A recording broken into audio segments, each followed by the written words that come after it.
الحمد لله وكفى وسلام على عباده الذين اصطفى أما بعد فأعوذ بالله من الشيطان الرجيم بسم الله الرحمن الرحيم إذ قال الله يا عيسى إني متوفيك ورافعك إلي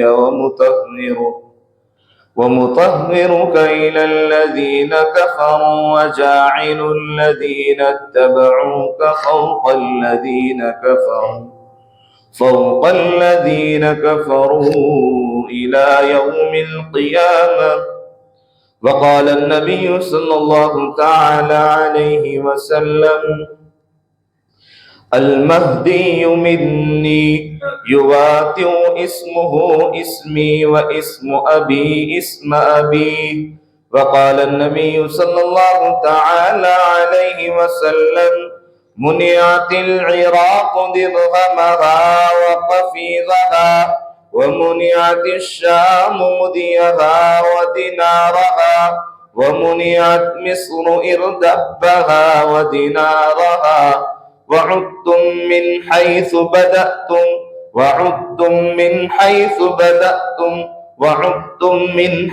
بدأتم أو كما قال عليه الصلاة والتسليم. صدق الله مولانا العظيم وصدق رسوله النبي الكريم ونحن على ذلك لمن الشاهدين والشاكرين والحمد لله رب العالمین.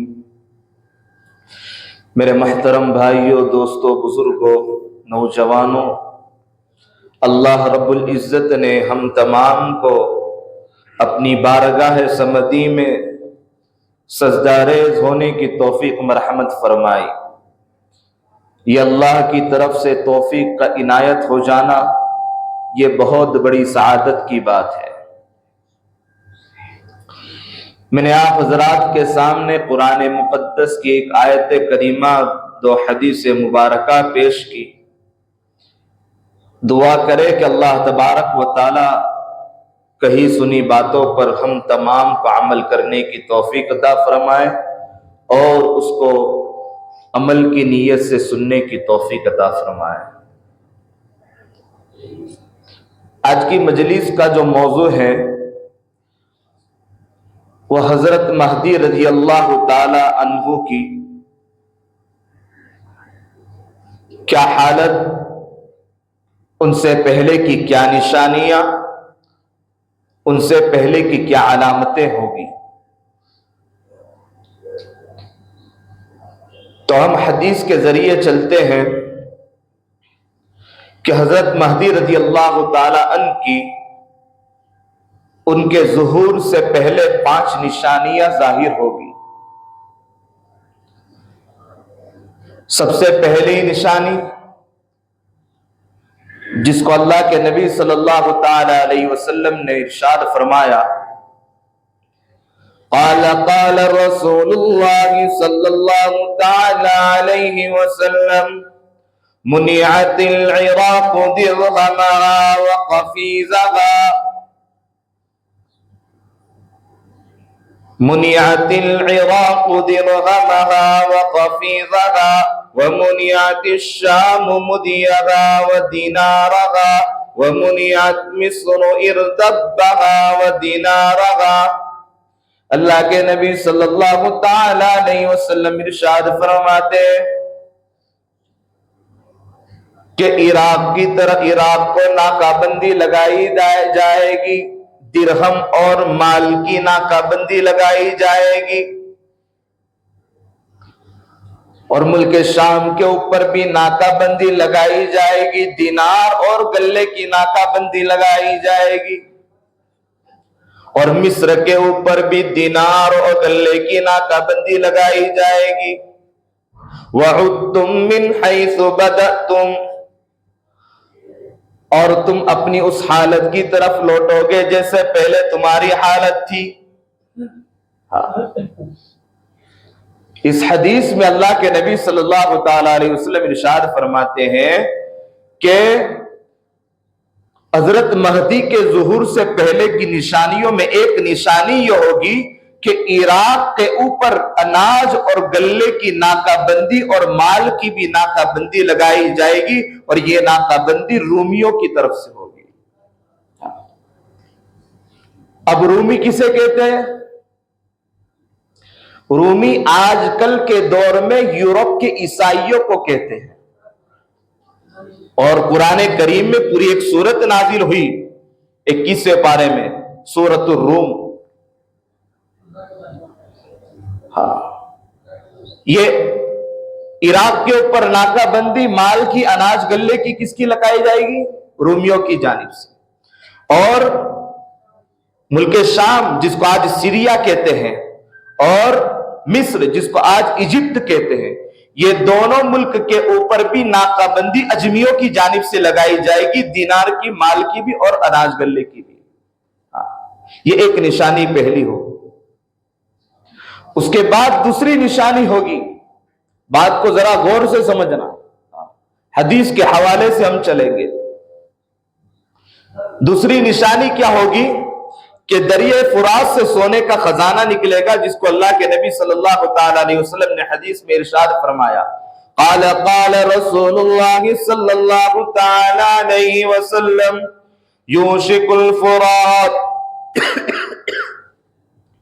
ان یحصر عن کنز ذهب من ذهب فمن حضر فلا یأخذ منه شیئا۔ دریائے فرات سے سونے کا خزانہ نکلے گا، دریائے فرات سے سونے کا خزانہ نکلے گا۔ ہاں، اللہ کے نبی نے دوسری حدیث میں ارشاد فرمایا کہ اس مثال دے کر فرمایا کہ اس خزانے پر لوگ ایسے ٹوٹیں گے، ایسی جھڑپیں لگے گی کہ اگر 100 لوگ ہوں گے تو 99 مر جائیں گے، ایک باقی رہے گا۔ اب اسی مثال کو اللہ کے نبی نے جو مثال دی، اس مثال کو آج کے دور میں ہم سوچیں، وہاں تو سونے کے خزانے کی بات ہو رہی، یہاں تو تھوڑا سا مال نظر آ جائے تو لوگ آپس میں کیسی لڑائی لڑتے ہیں۔ نہ رشتہ داری کو دیکھا جاتا ہے، نہ اخلاق کریمہ کا لحاظ کیا جاتا ہے، نہ مسلمان کی شان کا لحاظ کیا جاتا ہے۔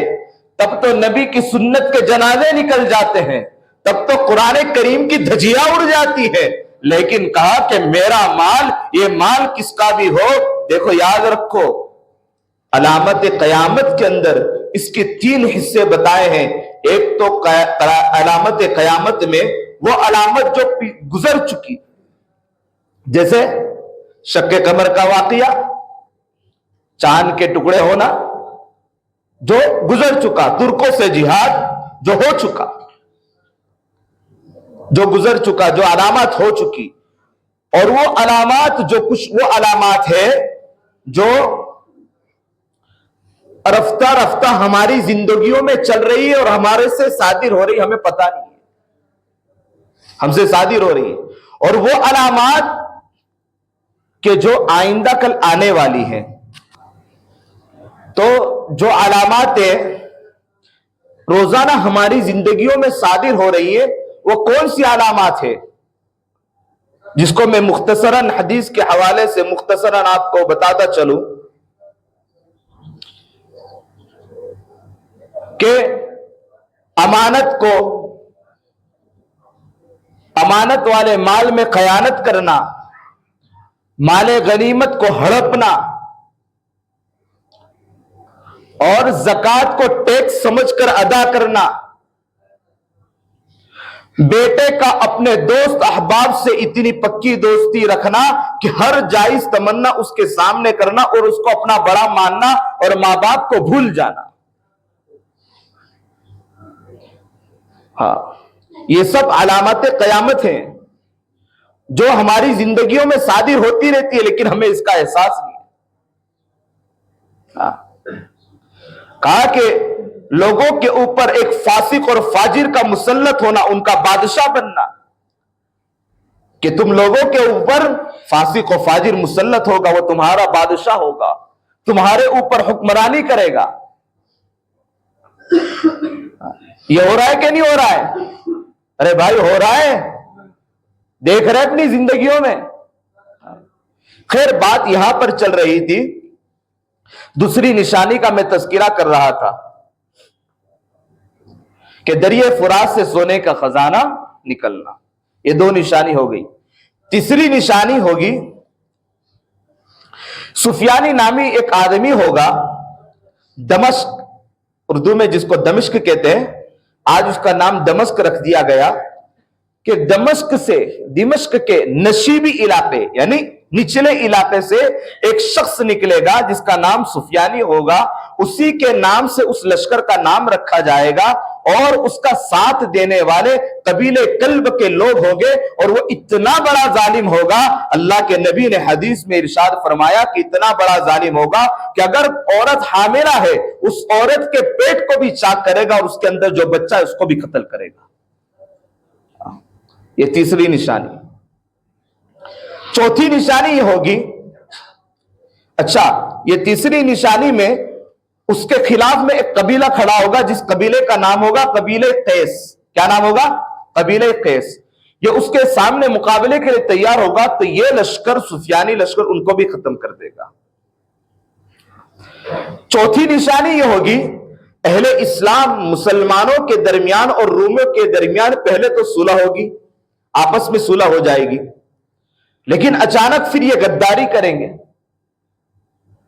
جیسا کہ رومیوں کا میں نے آپ کو تذکرہ کیا کہ رومی کسے کہتے ہیں، کہ یورپ کے عیسائی کو رومی کہا جاتا ہے۔ ہاں ابھی یہ جو فوج ہوگی، یہ عیسائی جو ہوں گے، یہ یورپ کے عیسائی، یہ جو رومی ہوگے، ان کا مجمع کتنا ہوگا کہ 80 جھنڈے ہوگے۔ کتنے؟ اور ایک جھنڈے کے نیچے 12,000 فوج ہوگی۔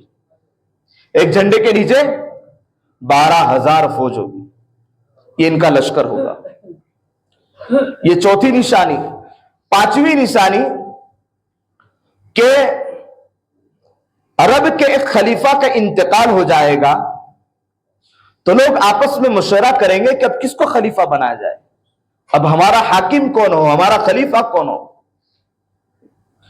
تو یہ پانچویں نشانی کے موقع پر، یہ پانچویں نشانی کے موقع پر سمجھو، یہ جو پانچویں نشانی ہوگی اس کے فوراً بعد حضرت مہدی کا ظہور ہوگا۔ ہاں کہ عرب کے اندر اختلاف ہو رہا ہے کہ ہوگا کہ کون اب خلیفہ بننے والا ہے، کون ہمارے اوپر حکمرانی کرے گا۔ اللہ تبارک و تعالی حضرت مہدی کو ایک صلاحیت دے گے، اور حضرت مہدی جو ہے مدینہ سے سفر کر کر مکۃ المکرمہ پہنچے گے، اور مقام ابراہیم اور حجر اسود کے درمیان حضرت مہدی کا ظہور ہوگا، اور فرمایا کہ وہاں سے ان کی پہچان ہو جائے گی کہ حضرت مہدی کا ظہور ہو چکا ہے۔ حضرت مہدی کون ہے؟ حضرت مہدی یہ فاطمۃ النسل، سید خاندان، حضرت حسن رضی اللہ تعالیٰ عنہ کی اولاد میں یہ حضرت مہدی ہو گئے۔ ان کو مہدی کا لقب اس لیے دیا گیا کہ یہ پہلے سے ہدایت یافتہ ہو گئے۔ مہدی کا مطلب ہدایت یافتہ۔ ہاں ان کا نام جیسے میں نے حدیث کی پیش کی، قال قال رسول اللہ صلی اللہ علیہ وسلم المہدی منی یواتئ اسمہ اسمی و اسم ابی اسم ابی، کہ مہدی مجھ میں سے ہوگے۔ اللہ کے نبی فرماتے کہ مہدی مجھ میں سے ہوگے، ان کا نام میرے نام کے مطابق محمد ہوگا، ان کے ابا کا نام میرے ابا کے نام کے مطابق عبداللہ ہوگا۔ حضرت مہدی کے حوالے سے بہت ساری حدیث ہے، الگ الگ جگہوں پر الگ الگ تذکرے کیے۔ یہ فاطمۃ النسل سید خاندان سے ہوگے۔ اب یہاں پر حضرت مہدی کا ظہور مکہ میں ہوگا، رہنا پیدائش سب کچھ جو ہے وہ مدینہ میں ہوگا، لیکن ظہور کا ہوگا، ڈکلیئر کا ہوگے مکۃ المکرمہ میں ہوگے۔ ہاں اب یہاں پر ایک اور بات یاد رکھے کہ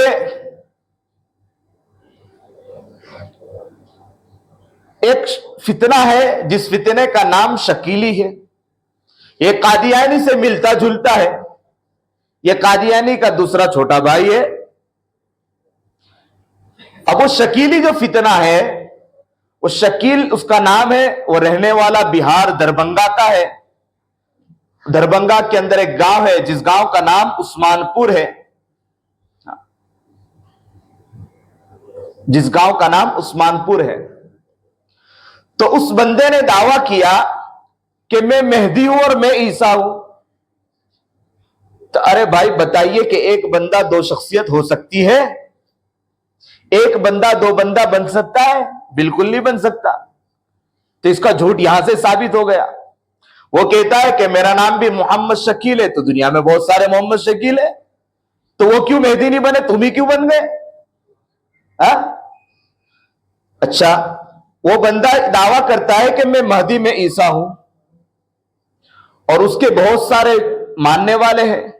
تو اگر آپ کے علاقے میں، آپ کے محلے میں اگر ایسا کوئی شخص ملتا ہے اور وہ مہدی ہونے کا اور اس کی دعوت دیتا ہے کہ شکیل بن علی مہدی ہے، تو میں نے آپ کے سامنے حدیث پیش کی، تو اس حدیث کے حوالے سے ان کے سامنے بات کرے، ان کے سوالوں کا جواب نہ دے بلکہ ہم سوال کریں۔